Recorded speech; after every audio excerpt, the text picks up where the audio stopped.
Assalamualaikum warahmatullahi wabarakatuh.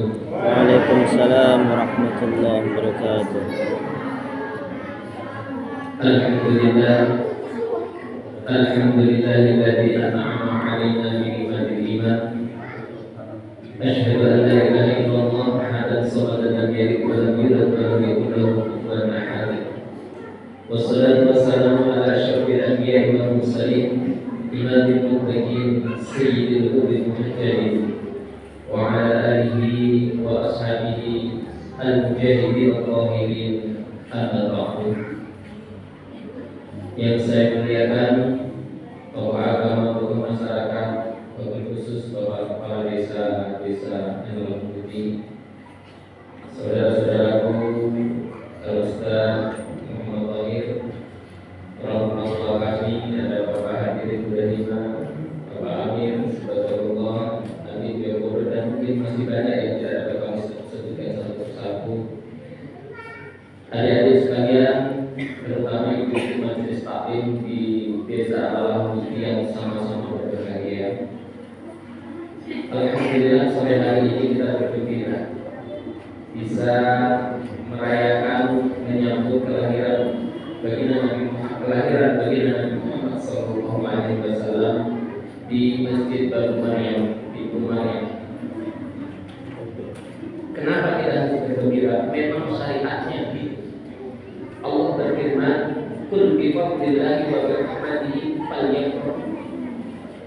Katakan ya Muhammad, Allah bahkan memerintahkan Muhammad untuk mengatakan kepada sahabat dan umatnya, dengan karunia Allah dan rahmatnya, falyafrahu, maka bergembiralah kalian.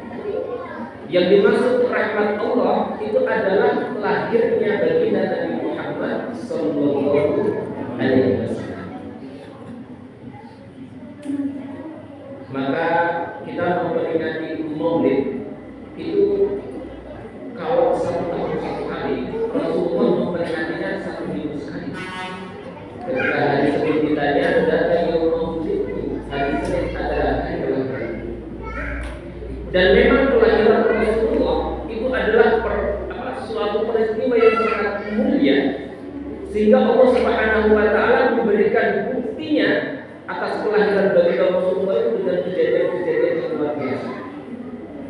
Pada lahirnya Rasulullah 12 Rabiul Awal 571 Masehi atau tahun gajah, dikatakan tahun gajah karena Raja Abraha itu membuat suatu sesembahan dari emas supaya orang teralihkan dari menyembah Ka'bah. Maka ternyata orang tetap pergi ke Mekah. Akhirnya dia berangkat dengan gajah yang besar menghancurkan Ka'bah. Maka di dalam kitab Khulasatul Nurul Yakin, kenapa Allah mengutus burung ababil menghancurkan pasukan gajah? Bukan karena menjaga Ka'bah. Di dalam frasa itu ditaklimi Maulidin Nabi sallallahu alaihi wasallam, karena menghormati Maulidin Nabi, karena untuk menghormati tahun itu adalah tahun kelahiran baginda Nabi Muhammad sallallahu alaihi wasallam. Kalau Ka'bah itu berkali-kali Ka'bah itu hancur, Pak. Rasulullah umur 35 tahun pernah terjadi banjir sehingga Hajarul Aswad pindah dari tempatnya, dibangun lagi Ka'bah. Kadang-kadang juga terjadi peperangan kemudian hancur, dibangun lagi. Jadi ketika dihancurkan itu karena pada tahun itu tahun lahirnya baginda Nabi Muhammad sallallahu alaihi wasallam. Maka kita bergembira. Ibu bapak yang dirahmati oleh Allah Subhanahu wa Ta'ala, siapa baginda Nabi? Kenapa begitu mulia? Kita tahu ini, kalau saya melihat tadi ada Ka'bah, ada orang tua, ada tower Zam-Zam yang kita punya ini. Orang berhaji itu intinya di Arafah. Arafah itu mengenal. Sebenarnya ada suatu kisah ketika Adam dan Hawa melanggar perintah Allah, dilemparkan ke dunia, dipisahkan berjauhan. 40 tahun tidak bertemu. Adam alaihissalam bertobat kepada Allah Subhanahu wa Ta'ala, 40 tahun tidak diterima tobatnya. Bahkan ketika bertobat itu menangis, air matanya bercucuran, tidak pernah satu pun melihat ke langit. Karena malu kepada Allah, hanya karena lantaran satu dosa. Dan itu pun Allah masih belum mengampuni beliau. Nangis-nangis sampai nanti mendekati Arafah. Maka di Arafah itu sebenarnya pada Arafah kemudian ada gunung, kemudian ada Jabal Rahmah. Kalau pernah haji dan umrah, bisa Jabal Rahmah itu adalah gunung kasih sayang kalau artinya. Tadi yang jelas di tentang pertemuan ibunda Adam dan Hawa, ketika itu Allah sudah mengampuni dia. Bagaimana cara Allah mengampuninya? Ternyata kalau hadis Mundir Rasulullah itu menceritakan sebuah hadis Nabi, ketika Adam meminta ampun kepada Allah tidak diterima, belum ada jawaban terus meminta ampun. Suatu saat Adam teringat ketika diciptakan pertama, terlihat di pintu arsy itu ada la ilaha illallah Muhammadur Rasulullah. Akhirnya Nabi Adam itu bertawassul, ya Allah, ya, dengan sebab Muhammad ini, Allahumma shalli ala sayyidina Muhammad, maka tub alaina, alhamdulillah, daripada dosa. Maka Allah bertanya, bagaimana tahu Muhammad itu siapa? Maka disampaikan bahwa di pintu arsy ketika aku diciptakan ada la Muhammad Rasul. Ini adalah nama yang mulia. Ini pada orang paling penting. Maka dengan sebab itulah aku meminta daripada ampun atas dosa. Maka di dalam Al-Quran fatalaqa'a min rabbih kalimat kepada ba'ani, setelah ada menerima beberapa kalimat yang dibimbing oleh Allah untuk membaca sholawat, bertobat, berdoa diawali dengan sholawat, barulah Allah mengampuni dosa Adam lantaran dia bersolawat kepada Nabi Muhammad sallallahu alaihi wasallam. Allah berfirman kepada Adam, "Laula khalaqtahu lakuntu ya." Seandainya bukan karena dia, seandainya bukan karena aku menciptakan Muhammad, sebenarnya tidak akan menciptakan engkau. Jadi itu Bapak yang dirahmati oleh Allah, dunia ini ada lantaran Allah akan menghadirkan sosok baginda Muhammad sallallahu alaihi wasallam. Di dalam hadis juga dikatakan Allah Subhanahu wa taala, ya, al-malik awjadahu Nabi Muhammad sallallahu alaihi wasallam min nurihi qabla ayat qa'atan min tin lazim. Maha suci Allah dari segala raja-raja yang telah menjadikan nur Muhammad dari nur Allah sendiri. Qabla ayat Adam, sebelum diciptakannya Adam alaihissalam itu lazim dan akhir. Jadi sebelum Adam diciptakan, sekal batal nur Muhammad telah Allah ciptakan. Dari nur tadilah sudah diciptakan dunia, diciptakan surga, diciptakan neraka, diciptakan manusia, malaikat, semuanya. Maka itu Bapak, kita pada kesempatan ini tentunya bergembira sekali karena ini adalah bulan kelahiran baginda Nabi Muhammad sallallahu alaihi wasallam.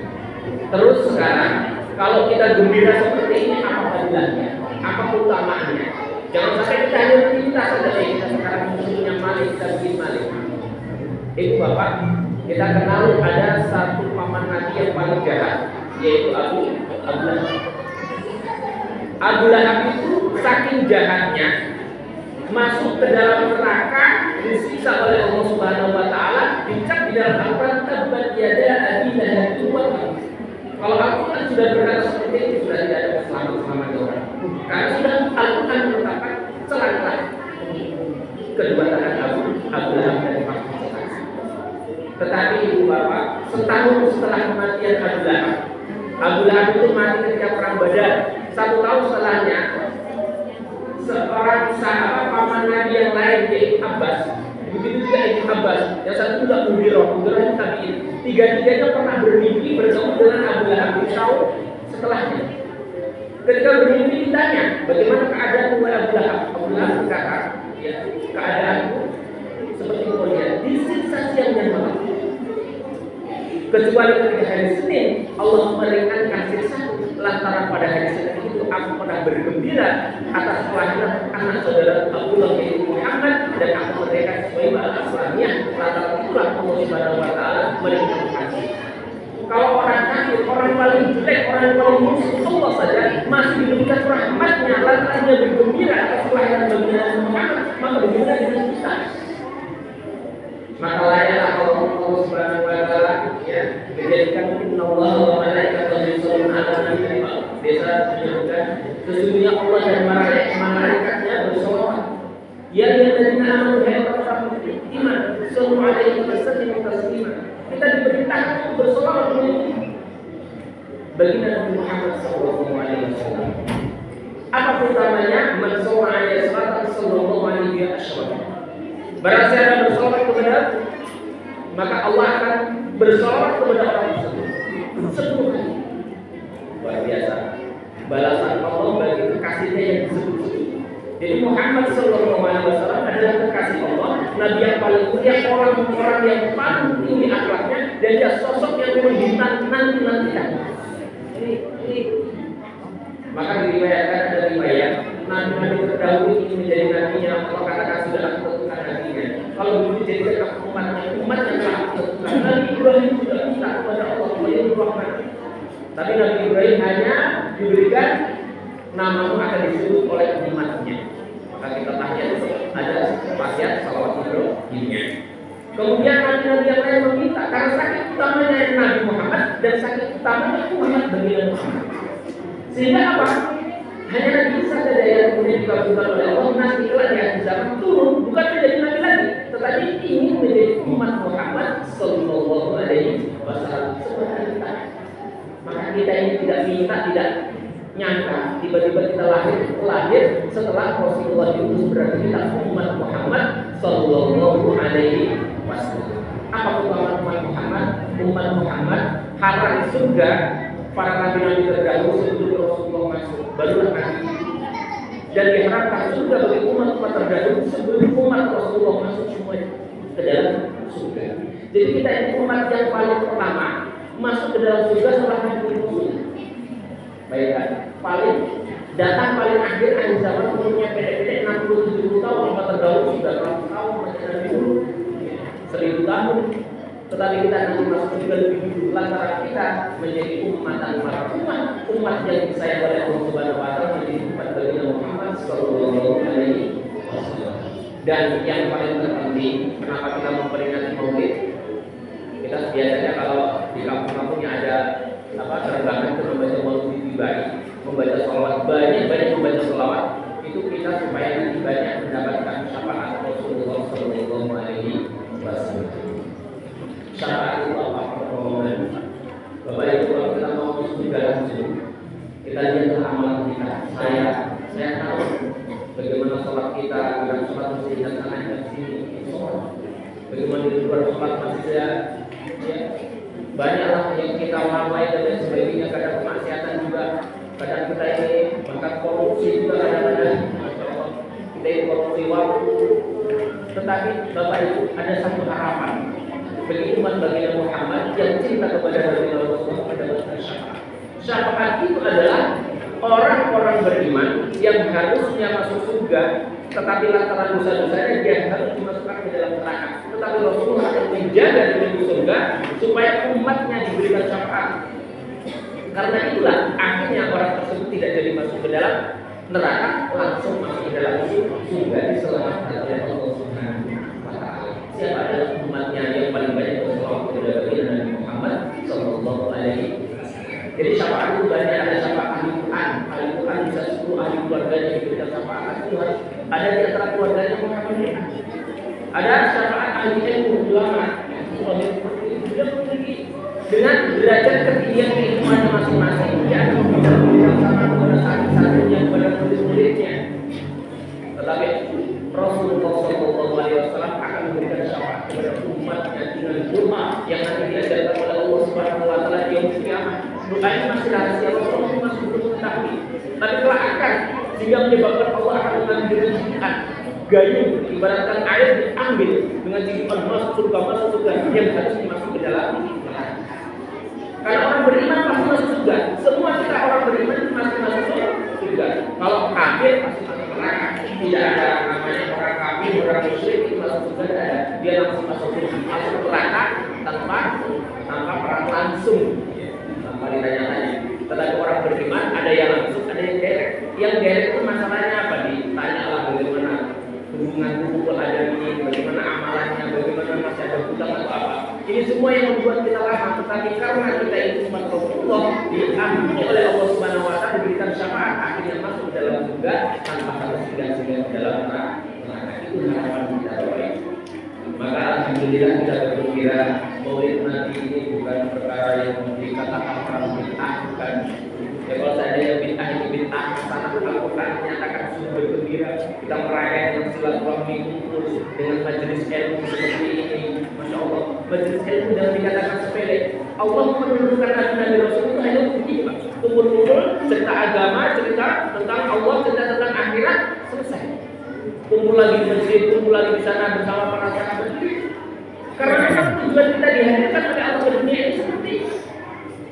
Coba sekarang saya tanya, ini terakhir ya. Orang paling mulia itu siapa? Orang yang paling mulia di antara kita itu siapa sebenarnya? Kalau ada yang tahu. Kalau pertanyaannya diberikan kepada akademis, pasti yang derajatnya sudah profesor atau lektor atau mungkin rektor. Nah, itu paling mulia ya, paling diagungkan. Kalau para petani, mungkin ditanyakan orang petani yang sukses itu petani yang paling banyak sawahnya, yang enggak ada utangnya, sekali panen enggak pernah dibeli. Kalau dikatakan kepada pedagang itu tentunya yang sukses adalah pedagang yang membeli dengan harga modal sedikit, menjualnya dengan banyak. Beda-beda tanggapan orang yang paling mulia, paling sukses. Maka Ibnu Miskawai dalam Al-Akhlaq itu bercerita untuk menjawab siapa orang paling sukses. Dia mencontohkan seperti jam yang terbaik itu seperti apa? Apakah yang terbuat dari emas, perak? Belum tentu. Jam yang baik itu karena jam itu digunakan untuk menunjukkan waktu, maka jam yang tepat. Apakah dia terbuat dari emas atau perak? Terserah. Tetapi kalau terbuat dari emas, perak, tetapi jalannya tidak menunjukkan waktu yang tepat, maka tidak dikategorikan jam yang terbaik. Kuda yang terbaik adalah seperti apa? Bukan yang besar, yang tegak dan lain sebagainya, tetapi kuda yang terbaik adalah kuda yang memang mudah untuk digunakan, kemudahan menunggang kuda untuk membawa barang-barang. Karena tujuannya kuda diciptakan untuk membantu meringankan beban manusia. Kursi yang terbaik adalah apa? Kursi yang memang tujuan kursi itu diciptakan seperti apa? Kursi yang memang enak kalau dipakai, walaupun kursi dari kayu cendana, tapi kalau tidak ada kakinya satu, bikin jatuh orang, tidak dikatakan kursi yang terbaik walaupun terbuat dari bahan yang mahal. Karena tujuan kursi diciptakan adalah untuk duduk. Jam diciptakan terbaik adalah untuk menunjukkan waktu. Kuda diciptakan adalah untuk meringankan beban manusia. Begitu juga manusia yang terbaik adalah manusia yang sesuai dengan apa tujuan dia diciptakan oleh Allah Subhanahu wa Ta'ala. Fungsi manusia itu apa? Maka Allah katakan, wa ma arsalnaka illa wa ma khalaqtul jinna wal insa illa tidaklah aku ciptakan jin dan manusia kecuali untuk beribadah menyembah kepada Allah. Jadi kita ini dihadirkan di dunia sementara untuk kumpul-kumpul ngaji bicara tentang akhirat. Suatu saat nanti kelak di akhirat kita akan bertemu dengan teman-teman kita. Karena Rasulullah bersabda, "Ka'anna ma'al jannati yatazawwarun", seakan-akan kemudian saudara saling memiliki satu dengan yang lain. Dari surga satu dengan surga temannya. Kalau dulu kita pernah sama-sama ngaji, bagaimana mau bisa kenal surganya? Oh, saudara saya yang ada di sana di mana surganya? Kata tanya kepada Allah, dihantarkan oleh Gaurah. Begitulah amalan-amalan penduduk surga saling melindungi satu dengan yang lain. Lantaran dulu dirinya saling bertemu dan berpisah hanya karena Allah Subhanahu wa Ta'ala. Maka kita keluar dari rumah kita dan masjid ini mengkharaja fi thalaqin ilmi wa huwa fi sabilillah. Barang siapa yang keluar dari rumahnya untuk menuntut ilmu, maka dia tergolong sabilillah. Kalau sabilillah itu mana syahid. Hatta yatim sehingga dia pulang. Maka kita hikmah daripada maulid ini adalah datang kita silaturahmi, kumpul dengan keluarga, senang kita memperingati Rasulullah, anak-anak kita kenalkan supaya dia main bola saja dia kenal. Dia harus kenal siapa Rasulullah, siapa kekasihnya, siapa dambaan, siapa yang akan menolong dia nanti di akhirat, siapa yang akan menjadi penjamin bagaimana keberadaannya nanti di akhirat, memudahkan perjalanan setelah kematian kita. Maka pada sore hari ini kita bergembira, mudah-mudahan kegembiraan kita ini diterima oleh Allah Subhanahu wa Ta'ala.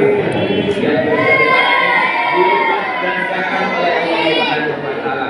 Masalul ladzina yunfiquna amwalahum fi sabilillah kamasalil habbatin, permisalan orang yang menafkahkan hartanya di jalan Allah seperti satu biji ambatat sab'a sanabila, maka tumbuh 7 tangkai dari satu biji tersebut, fi kulli sumbulatin mi'atu habbah, dari setiap tangkai tadi ada 100 biji lagi, dari satu dilipatkan 700 kali lagi. Wallahu yudhi'u man yasha', maka Allah akan melipatkan ganda pahala kita mana yang mengingatnya. Mudah-mudahan adik-adik semangat ya. Siapa nama ayah baginda Nabi Muhammad? Adik-adik, saya biasanya pakai hadiah. Jawab.